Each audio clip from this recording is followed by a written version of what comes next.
Praga es el golem. Que el golem, más allá de que algunos lo toman como una figura de leyenda o una cuestión que tiene que ver con el misticismo, con una idea, con una fábula, el golem existió. El golem fue una creación y hay escritos del Maral de Praga, ¿sí? Donde hay cartas a los sabios contemporáneos donde él da lujos de detalles de cómo construyó el golem y la función protectora del golem al pueblo judío. Era la época que había un pico en la pandemia de las denuncias de sangre, se llamaban las famosas calumnias de sangre. Habían realmente campañas mediáticas desde el Vaticano para atacar a las comunidades judías, no querían que los judíos salgan adelante, querían que sufran, que no sean ninguna evidencia de alguna verdad. Y habían muchas campañas donde se acusaba a los judíos de asesinatos y que con la sangre hacían la machá para Pesaj. Bueno, la época del padre del Maral y del Maral mismo fue una época de mucha denuncia, mucha campaña mediática, ¿no? Pero interesante, les contaba que esta familia davídica, como muchas familias, como los Abarbanel, ¿vieron?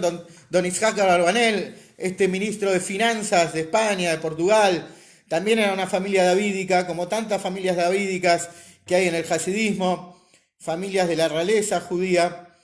Bueno, muy interesante porque hay una relación muy directa del Maral de Praga con Chabad, no solo espiritual, porque el Maral de Praga sienta las bases del hasidismo que va a aparecer con el Baal Shem Tov al siglo siguiente, a finales del 17, principios del 18. El Maral está viviendo entre 1520 promedio y 1609. Esta es la banda de fechas de su cronología. Interesante porque el Maral de Praga deja muchísimas obras legislativas, pero fundamentalmente el Maral de Praga es un cabalista sensacional, uno de los más grandes cabalistas de la historia, y entre las obras que nos deja el Maral de Praga nos deja obras también que hablan, libros enteros que hablan de Mashiach, libros enteros que nos describen y nos explican todas las partes de la Torá en relación al Mashiach. Porque como les contaba, cada líder judío tiene esa característica. El líder judío es el Rosh Bene Israel, es la cabeza del pueblo de Israel, es la que trata de despertar en cada judío esa conexión espiritual, la que trata de sacar el fuego interior, el alma que tiene el judío oculta, viene como una piedra que adentro tiene fuego y raspándola con otra piedra ese fuego aparece, ese fuego oculto que tenemos. Los líderes judíos nos generan ese fuego oculto, que ese fuego oculto salga hacia afuera. Y por eso un líder judío en su obra literaria, en su trabajo de revelación, de conocimiento fundamentalmente, nos habla de la revelación divina, que es el objetivo de la creación. Como decimos siempre, eso es Mashiach. ¿Qué es Mashiach? Es como la salida de Egipto, como Moisés.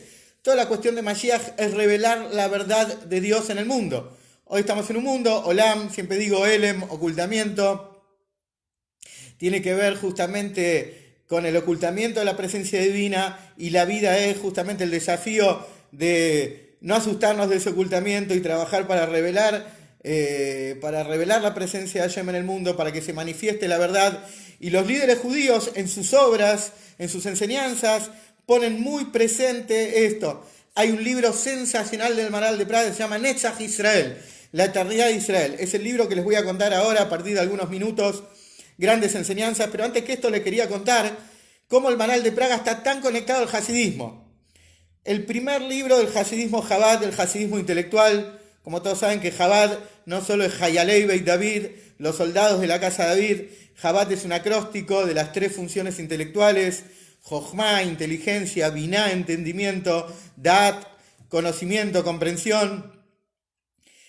Cuando vemos la primera obra del primer Rebbe de Chabad, conocido popularmente como el Alter Rebbe, el anciano Rebbe, Rabbi Shneur Zalman de Liadi, él escribe en su prólogo: mi libro está basado en Sofrim y en Sefarim. Está basado en maestros y en libros. ¿Quiénes son los libros? Básicamente el Alter Rebbe, para revelar el hasidismo en el Tania, que es el libro inicial del hasidismo, se basó en el Maral de Praga, en las enseñanzas, en las revelaciones de Kabbalah del Maral de Praga, y también se basó en el Shelah, el Shenai Lujot Abrit, también un sabio muy grande del siglo XVI. Realmente es para hacer una tesis, el siglo que se vivió. 5 siglos atrás, la cantidad industrial de sabios, cabalistas y reveladores de las profundidades de la Torá que existió. El segundo sabio es el Shelah, Rabbi Yeshayahu Horovitz Alevi, un gran cabalista también.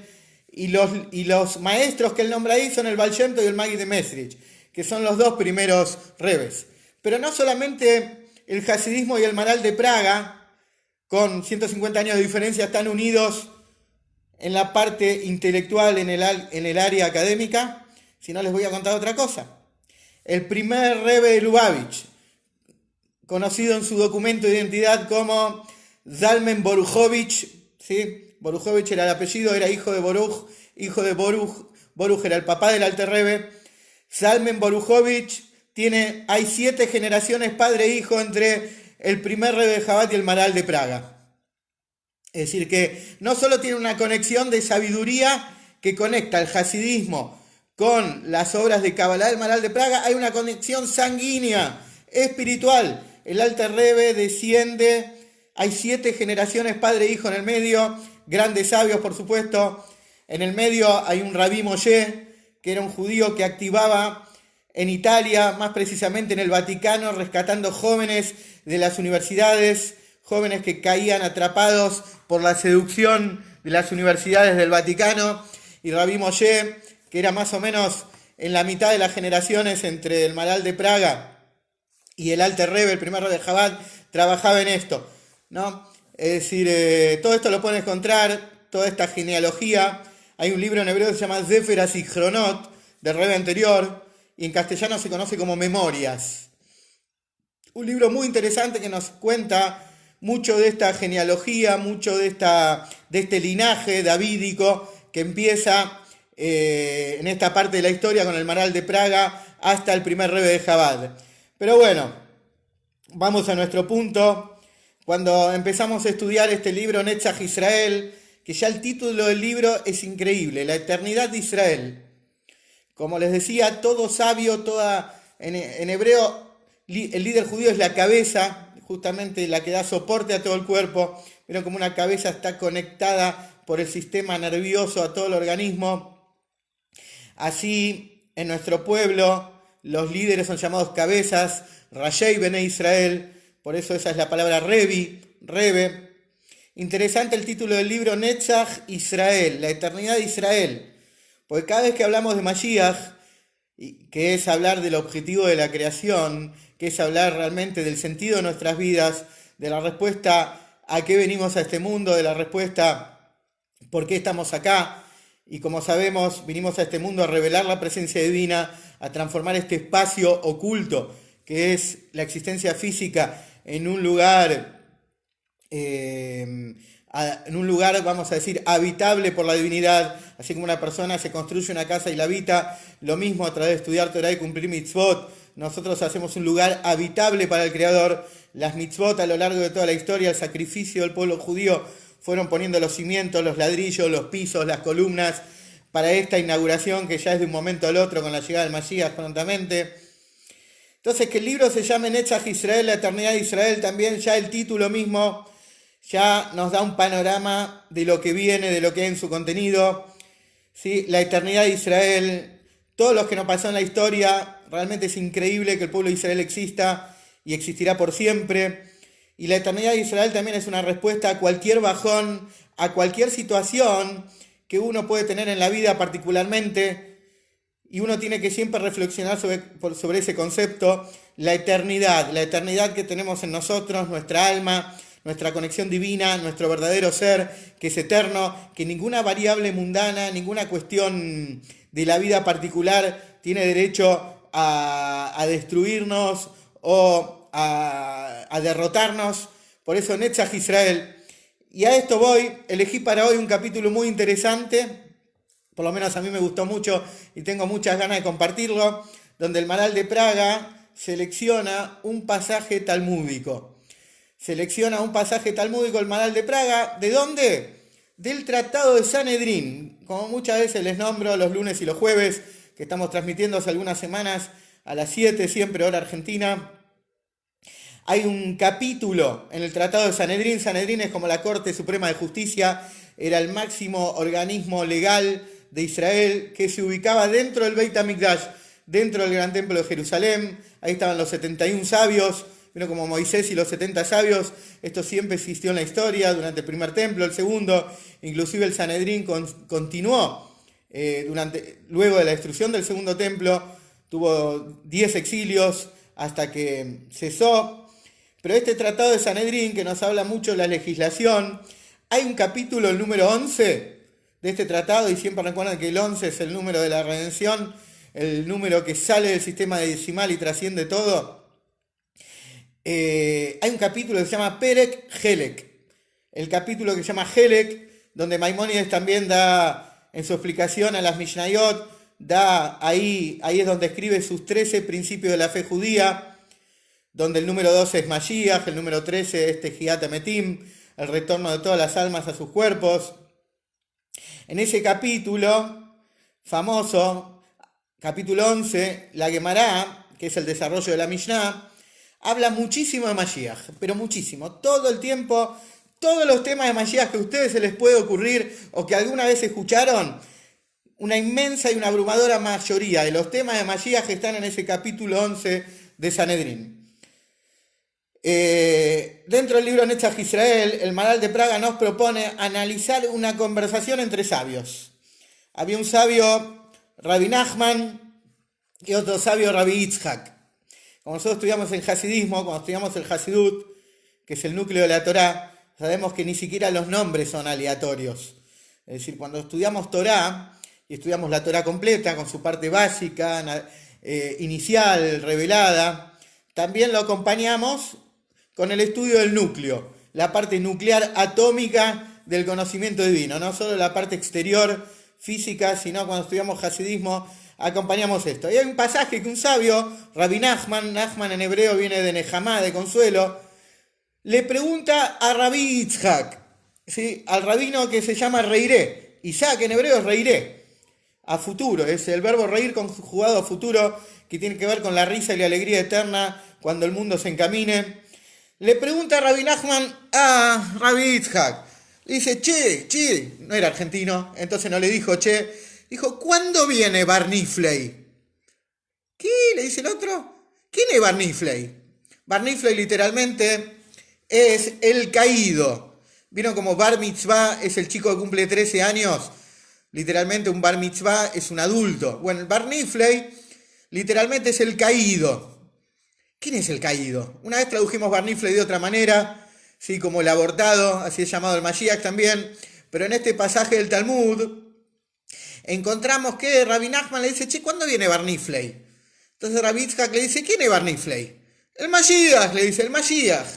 ¿Y por qué lo llamaste Bar Niflei? ¿Qué es esta manera de, vos a alguien que esperás tanto lo llamás, che, ¿cuándo viene el caído? Vieron que a veces cuando se demora un amigo decimos, che, ¿cuándo viene este demorado? ¿Cuándo viene este olvidadizo? ¿Cuándo viene este? Bueno, el Mashiach realmente es el récord mundial del retraso, el récord mundial del amigo que te deja clavado. Por eso hay tantas historias y parábolas de todas las épocas, ¿sí?, donde los sabios hasta lo cargan al Mashiach por atrasarse tanto. Y inclusive en el ambiente hasídico dicen, cuando llegue el Mashiach van a estar todas las botellas de Lejaim para brindar vacías a propósito, para que cuando el Mashiach pregunte, che, no me corpate, no puedo brindar con ustedes por la redención y la paz que hay en el mundo. No, ¿sabés que no quedó nada de alcohol para darte? No me dejaron nada. Y mirá, a la hora que mirá qué tarde que viniste. Ya nos tomamos todo. Bueno, pero cerrando el paréntesis y volviendo al Talmud y volviendo a la obra del Maharal de Praga, Netzach Israel, justamente, dice, ¿por qué lo llamas el caído? Le retruca Rabbi Yitzhak a Rabbi Nachman. Y hay un versículo en Amós. Amós es uno de los 12 profetas menores. Hay un versículo en Amós que dice, Bayom Ahu, Akim et Sukat David Anofelet, en el que el día voy a levantar la Suká de David que se cayó. ¿Sí? ¿Qué es la Suká de David? Vieron que acá en el 11, por la calle Tucumán, ¿sí?, hay una comunidad que se llama Sukat David, ¿sí?, y hay un restaurante que se llama Suká David, y hay Sidurim, hay libros de oraciones que se llaman Suká David. Bueno, está bueno que sepamos por qué hay comunidades que se llaman así en el mundo, Sukat David. ¿Qué es la Suká? ¿Se acuerdan en Sukkot que hacemos esa cabaña con ese techo vegetal? Eso se llama Suká. Y hay comunidades que se llaman así. Hola Eva, hola Verónica, hola a los que se suman, Emanuel, Tamar. Hay comunidades que se llaman así. ¿Por qué? Hay un versículo que es: en aquel día levantaré la sucá de David que se cayó. ¿Quién es la sucá de David? La sucá de David es el Beit HaMikdash, el gran templo de Jerusalén. ¿Por qué se lo llama sucá? Pregunta el Maral de Praga. Bueno, sobre esta conversación del Talmud, ¿sí?, que nos identifica y nos dice por qué se lo llama Sucat David, ¿sí? ¿Por qué se lo llama caído? ¿Sí? Justamente la respuesta es: se lo llama caído porque el versículo lo llama así. Y el Maral de Praga empieza a analizar. Número 1, se lo llama caído, no destruido. Vieron que siempre hablamos del Jurban, la destrucción del gran templo. Siempre hablamos de la palabra estoy destruido, ¿sí? No, señores. No hablamos de destrucción. Justamente, cuando hablamos de David, ¿qué tal Elías? También desde Berazategui, desde ahí, cerca de la Ruta 2. Hola Mónica también, los que me siguen por Facebook. ¿Por qué hablamos de la sucá? ¿Sí? Saben que la sucá en la Torá está definido como una vivienda temporal. La usamos para 8 días, ¿sí? A contrapartida de una casa que es definida como una vivienda fija, algo seguro. Entonces, empieza a explicarnos el Maral de Praga número 1. Vos tenés que saber que el Beit HaMikdash, el gran templo de Jerusalén, la dinastía de David también, ¿no? Como dijimos, se llama Sucá porque lo espiritual es algo de alguna manera antagónico con este mundo. Lo espiritual no pega con este mundo físico, no tiene nada que ver. Entonces, por eso como que lo espiritual para el mundo como está hoy en día es algo temporal, no es algo fijo, no es algo que se mantiene. Lo espiritual es algo que está más allá de la vida formal que nosotros tenemos, nos explica el Maral. Y por eso es que el Beit HaMikdash y todo lo que tiene que ver con la espiritualidad, incluso la dinastía davídica, que es el pueblo justamente que es nuestra familia real, es nuestra monarquía en el pueblo de Israel, son llamados Sukkah, justamente porque no se conectan con este mundo. Necesitan mucho trabajo, algo espiritual, para aferrarse y para instalarse en algo físico. Imagínense que la Torá se entregó hace 3.332 años que venimos remando como judíos, estudiando Torá, cumpliendo mitzvot en cada lugar del mundo, ¿sí? En una dispersión, una diáspora que no tiene comparación. Nunca los judíos estuvieron tan dispersos en el globo terráqueo como hoy en día.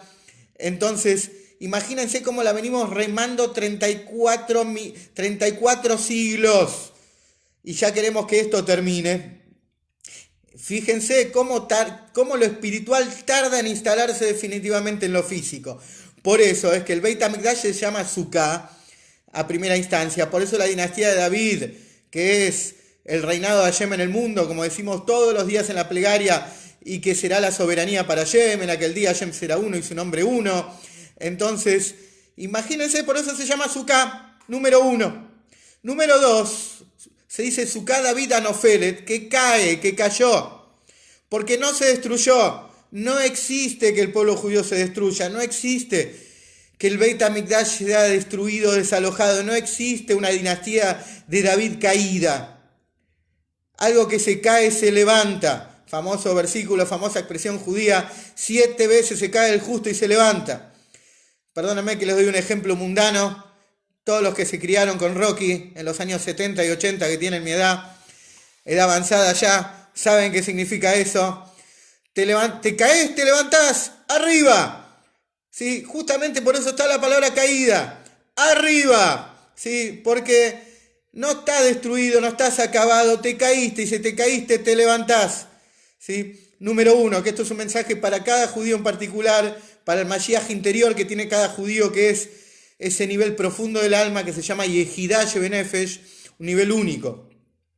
También, interesante, el Maral de Praga nos da también a pensar, nos hace pensar mucho, que nos tenemos que levantar. Y además, ¿sabés? Dice, ¿por qué se llama Sukkah David y no casa de David?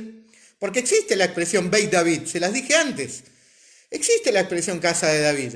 Pero ¿por qué el versículo de Amós este versículo de los 12, así se llama el libro Tarei Azar. ¿Por qué Amós dice Sucat David? Y esto tiene que ver con algo. Imaginémonos, hagamos un ejercicio ahora. ¿Qué pasa cuando una casa se derrumba? Por X causa. ¿Sí? La casa se derrumba, se cae toda, no queda nada. Y si vos querés reconstruir desde las ruinas, no va a ser la misma casa, va a ser una casa nueva. Y esto, fíjense los que viven en un piso alto o los que están en un lugar muy ventoso, tipo Mar de Plata, cuando tienen que construir una sucá, construyen una cabaña y empieza a soplar el viento sur con toda, o se viene una sudestada, ahí por septiembre, por octubre, viene un viento de esos que se te vuela todo. Cuando se cae una sucá, ¿sí? Que muchas veces puede pasar, pasa en las mejores familias, que una sucá se pueda venir abajo, o que el techo se venga abajo, ¿sí? El techo queda perfecto. ¿Por qué? La palabra sucá, ¿de dónde viene? La palabra sucá, que nosotros traducimos como cabaña, viene de la palabra skaj. Sekaj es el techo vegetal que nosotros cubrimos, significa cobertura. Todo el tema de la sucá no son las paredes, ni siquiera son las paredes ya las tenés, no las tenés que fabricar. Generalmente usas un patio, un balcón, ¿sí? Todo el tema que nosotros a esa cabaña la llamamos sucá es por la cobertura de arriba. Cuando se cae una sucá, se cae el techo, y el techo, ¿sí? En general se te cayó en las hojas, las levantás y la volvés a poner. No es una sucá nueva la que haces, explica el Maral de Praga. No es una sucá nueva, es la misma sucá. Y esto tiene que ver también con un mensaje que nosotros aprendemos siempre en el hasidismo, un mensaje para levantar las pilas, levantar el ánimo en momentos que el mundo nos quiere entristecer y bajonear, y nos quieren encerrar, y nos quieren que pensemos pajaritos, ¿sí? Si la redención sería algo nuevo, si realmente el alma sería algo nuevo, si las cosas serían algo nuevo, son difíciles, porque gestar cosas nuevas es difícil, pero cuando te dicen que eso ya lo tenés en tu interior, que existe el poder de levantarte, que existe realmente ese poder espiritual, ¿sí? Que el reinado de David, que la llegada del Mashiach es nada más levantarse, no generar algo nuevo, es levantar algo que está caído y que se levanta. Entonces uno comprende enseguida que toda la recomposición y todo lo que nuestra vida como Yudim, acá tengo en el chat, voy a ver si tengo preguntas, también para dedicar los últimos minutos. Rubén, Rabbi Nachman es Rabbi Nachman de la época del Talmud, hace más de 1500 años. Entonces, ese es el Rabbi Nachman que se refiere acá, un emoraíta, mientras que Rabbi Nachman de Breslev falleció en el año 1810, por ahí, hace 200 años atrás. El que está saludando de flores, también saludos. ¿Cómo se llama? En cuanto al tema es Sucat David Anofelet, es decir que cuando se cae se levanta. Por eso la llegada del Mashiach, ¿sí? No es algo disparatado, algo difícil. Sobre esto está escrito la dinastía de David. La dinastía de David, como muchas veces estudiamos el versículo, Lo Yasur Shevet mi Judá, no será apartado el cetro de Judá. Judá es la tribu donde está la familia davídica. Entonces, el Maral de Praga nos dice, señores, la llegada del Mashiach tiene que ver justamente con el bitajón. Bitajón en hebreo moderno es más seguridad. Ahí está el empleado de bitajón. No, bitajón en hebreo tiene que ver con la confianza, que es el escalón más alto de lo que es la fe. La fe vieron como hay primaria, secundaria y universidad. Bueno, la fe, aunque no creamos, es colegio primario. Tikvá, la esperanza, es el secundario, pero el bitajón, la confianza absoluta, es el terciario de la vida, la universidad. ¿Sí? Por eso hay tantos libros y tantos capítulos que se llaman Sha'ar HaBitajón, el portón de la confianza, ¿sí? Entonces, esto que ya la Guemará hace más de 1500 años nos dice, hola Raquel, ¿cómo anda Raquel? La amiga de Eva. Esto que la Guemará hace más de 1500 años nos revela información. Bienvenidos desde Chile también, desde Santiago de Chile, bienvenidos. Esto que la Guemará ya hace más de 1500 años nos dice, señores, esto que el Mashiach se llama el caído, no es despectivo. No es porque de alguna manera nos sentimos medios, es una palabra que tiene que ver con algo negativo. ¿Vieron el famoso Ashrei? Esta plegaria Teilá de David, que lo decimos 3 veces al día, que está alefbetizada, cada versículo está ordenado de acuerdo al alfabeto judío y la letra Nun no está. ¿Y por qué no está la letra Nun? porque la letra Nun siempre nos enseñan que tiene que ver con nefilá, caída. Incluso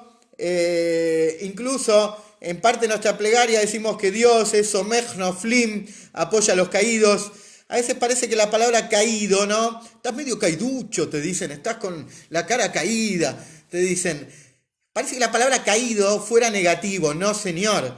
Caído, en hebreo, nefilá, ¿sí? Su definición es que te podés levantar.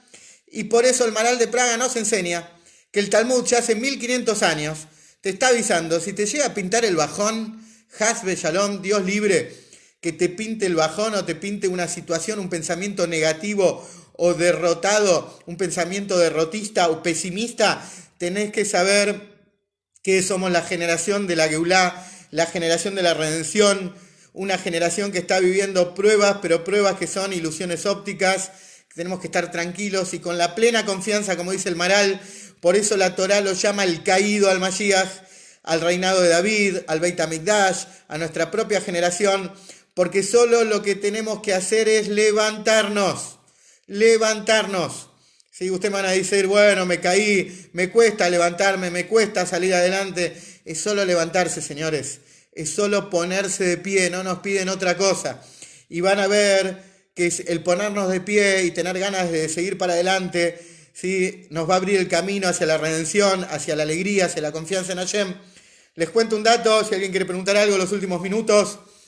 En el año 1992, ya les conté una vez, que fue el primer anuncio del desarme nuclear luego de la finalización de la terrible Guerra Fría. Ustedes son jóvenes, pero durante varias décadas hubo una guerra fría. Estados Unidos y la extinta, desaparecida, finalmente Unión Soviética, ¿sí? Se peleaban de una manera fría en diversas partes del mundo, haciendo una carrera nuclear a ver quién más armas tenía, una carrera espacial. Y en enero, fin de enero de 1992, firmaron en Nueva York el primer tratado START de desarme. Todos pensamos que fue un momento ese y después no pasó nada, pero no, señores, esta semana un nuevo informe del desarme nuclear. Les cuento, en 1992, fin de enero, había en total en todo el mundo, y mayormente el 90 y pico largo por ciento se lo llevaban Estados Unidos y la Unión Soviética, habían aproximadamente 45.000 armas nucleares. ¿Escucharon? 45.000 armas nucleares. Ayer salió el informe, justamente porque todos los años esto continuó. Pasaron 28 años y este tratado se sigue reafirmando y año a año las armas nucleares van bajando. De las 45.000, el informe de esta semana es que hay 6.735. Es decir, prácticamente 38.000 y pico menos de armas nucleares hay. Es decir, quedó menos, casi un 15%. Bajó un 85% la capacidad armamentística nuclear del mundo.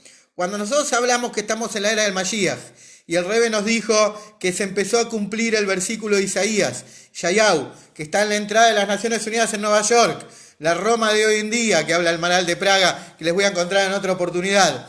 Y está escrito, transformarán sus espadas en arados. Esto pasa ahora, pasa en nuestra generación. De 45.000 armas nucleares quedaron 6.700. ¿Sí? Entonces tenemos que saber, justamente, y como el Rebbe nos enseña, el Rebbe Lubavitch, que anunció la redención, que nos dijo que somos, y lo voy a repetir hasta el cansancio, la última generación del exilio y la primera generación de la redención. Esa es nuestra generación. Nosotros todos vamos a vivir Mashiach, vamos a repetir el fenómeno, pero en un formato multiplicado y exponenciado de lo que fue la salida de Egipto. Vieron que hasta hay plagas de langostas en el mundo. No sé si leen las noticias, tal vez no vende mucho eso, pero desde enero hay plagas de langostas terroríficas en un sector de África y en Medio Oriente. Hay países que han perdido toda la cosecha, desde Irán hasta Somalia, que son países fomentadores del terrorismo. Es decir, están pasando cosas en el mundo se está descubriendo y destapando, se está revelando la verdad, se está revelando el ser humano. Hay seres humanos que aprovechan esto para mal, pero hay un montón de seres humanos que tienen un despertar para bien, y el mundo pide Grandes sectores del mundo piden paz, piden unidad, y realmente nosotros como judíos tenemos una responsabilidad muy grande de transmitir a la humanidad los 7 preceptos de Noé, los 7 preceptos universales, como están descritos, como explica Maimónides, que es parte de nuestra tarea, transmitir a la humanidad que sí el judaísmo tiene algo para brindarles, y por supuesto transmitir la noticia de la redención, porque si la gente no sabe, cómo lo va a esperar, cómo lo va a reclamar. Así que bueno, me queda el último minuto. Quería aprovechar este minuto, bueno, para esperarlos. Besrat Hashem, el jueves de nuevo. Este programa sale lunes y jueves a las 7 p.m., a las 19 horas, hora argentina. Es un gusto que participen. Siempre estudiamos otro tema, se aceptan propuestas también, se aceptan preguntas, que las pueden escribir tanto en el chat de Zoom como en el chat de Facebook, también lo pueden escribir. Así que esto es un poco la idea. Transmitir, cuando hablamos de Mashiach, estamos hablando no solo de la liberación del mundo, sino estamos hablando de nuestra propia liberación, que nuestra alma emerja, que realmente nosotros también podamos tener una avanzada, que nuestro corazón también no sufra, que estemos con alegría, que salgamos adelante, que tengamos esa fe en Hashem, esa postura que nos cambia el panorama de la vida por completo. ¿Sí? Cuando tenés los anteojos de la Torá, cuando tenés la visión de la Torá y del judaísmo, es otro mundo el que ves. Por eso es que el hasidismo define que hay un Mashiach interior que está combinado con el Mashiach exterior, el descendiente de David, y por eso son 2 liberaciones simultáneas. Nosotros salir adelante cada día, nosotros cada vez estar más fuertes espiritualmente, más orgullosos de ser judíos, ¿sí? Difundiendo cada día más la redención, realmente con alegría, con salud, con optimismo, cumpliendo más mitzvot, estudiando más Torah, identificándonos con nuestro judaísmo. Y por eso es que esto es lo que va a traer también al descendiente de David, al caído, que el caído se tiene que levantar y tiene que venir a hacer Lejaim con nosotros. Así que bueno, un gran saludo a todos ustedes, gracias por participar. Los espero el jueves a la misma hora por el mismo canal, con ayuda de Hashem, que nos encontremos en Yerushalayim, todos juntos, digan que son del Zoom. Hasta pronto.